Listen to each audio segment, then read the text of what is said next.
Iš Evangelijos pagal Morkų.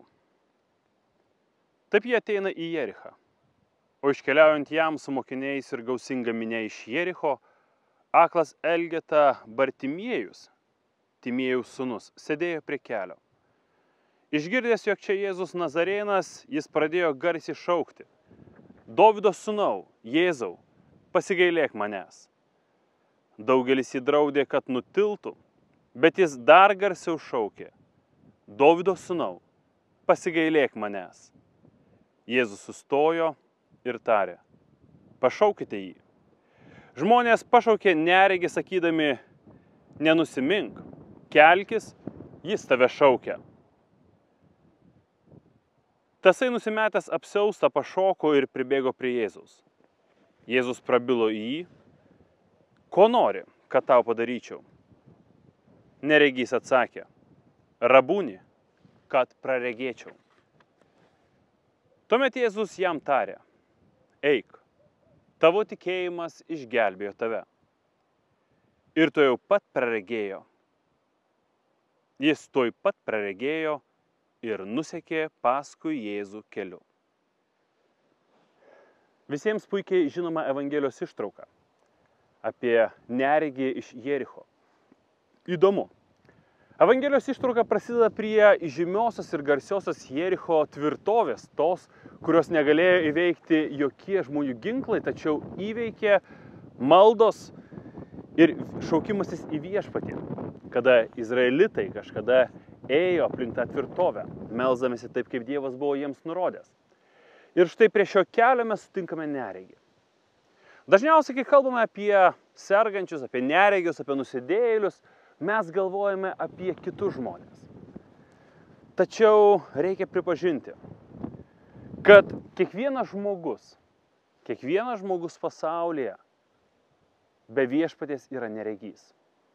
Taip, kai kurie iš tiesų yra kaip šis Jericho neregys, sustoja prie kelio, susėdę prie kelio, stovėdami ar sėdėdami vietoje, nieko nedarydami, laukia viešpaties.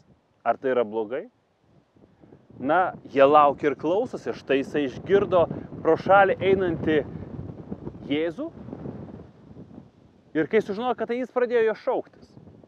Tačiau Evangelija mums sako apie tai, kad paskui Jėzų sekė Jėzus mokiniai ir gausi minia. Štai ši gausi minia, kuri rodos mato Jėzų, juo neseka. Jie yra dar labiau neregiai negu šis Jericho neregys. Dalis žmonių supranta, kad yra neregiai. O tam, kad suprastų ir apsispręstų priimti šią situaciją, reikia nebijoti atsitraukti iš minios. Reikia nebijoti būti galbūt kartais ir pajoktam arba pasmerktam, pripažįstant savo silpnumą, savo ribotumą ir Dievo meilės poreikį. Pirmas žingsnis tiems, kurie tai pripažino, yra šauktis Jėzaus. Šis neregys žino, kad yra tas, kuris gali jį išgelbėti, ir kai išgirsta, kad jisai yra šalimais, jo pradeda šauktis.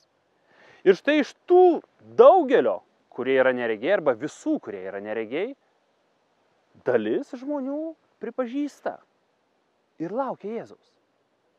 Iš tos dalies žmonių, kurie laukia Jėzaus ir išgirdę ima jo šauktis, deja dalis pasilieka tik tai šaukimėsi. Šaukėsi ir pykstant Jėzus, kad jisai nieko nepadaro. O kai tu šaukėsi, Jėzus sako: gerai, ateik pas mane. Ar išdrįsta žmogus? Kaip dažnai išdrįsta ir kaip ilgam išdrįsta? Kaip šis neregys pašokti, numesti tai, kas teikia jam saugumą, tą apsiaustą, palikti tą dubenėlį, kuriame buvo sudėta jo išmalda, ir veržtis prie Jėzaus. Tokių būna dar mažiau.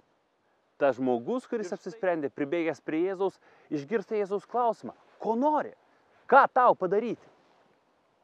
Deja, didžioji dauguma iš tų paklaustųjų pradeda pliurpti visokiausias nesąmonės. Apie laimingą gyvenimą, apie turtus, apie gerą darbą, apie protingus ir sveikus vaikus, apie karjerą, apie daugelį kitų dalykų, kurie patys iš savęs nėra blogai, bet tai nėra esmė. Jie užmiršta pasakyti: viešpatie, noriu, kad praregėčiau. Ir tie laimingi, kurie išdrįsta tai pasakyti. Užmirždami iš tiesų apie daugelį tų žemiškų dalykų, turi du pasirinkimus. Vienas pasirinkimas tai vėl sugrįžti prie kelio, dabar jau būnant reginčiaisiais, grožėtis nuostabia gamta, kurią galime ir štai čia matyti, grožėtis Dievo kūrinyje, džiaugtis tuo turtu, kurį turi. Tačiau galiu nuliūdinti. Manau, girdite įrašę tą vėją, kuris šiandien yra. Gyvenimo vėjas kelia žemės dulkes ir jos po truputį vėl užneša akis. Ir tas regintysis vėl tampa neregiu. Tik po to tapimo dažnai nebesupranta šito. Tikrasis atsivertimas, tikrasis praregėjimas įvyksta tada, kada taip kaip neregys. Praregėjęs nusekė Jėzumi. Ar tai lengva? Ne. Nes neužtenka tik praregėjus nusekti. Praregėjus ir nusekas Jėzumi reikia ir toliau juos sekti. Kiekvieną dieną, kiekviename savo pasirinkime. Ir kas sunkiausia, suklupus, nebijoti kitų vėlgi pašiepos, peržengti per savo puikybę ir vėl dar kartą išdrįsti ir tarti: Viešpatie Jėzau, Dovydo sūnau, gelbėk, būk gailestingas, atleisk man.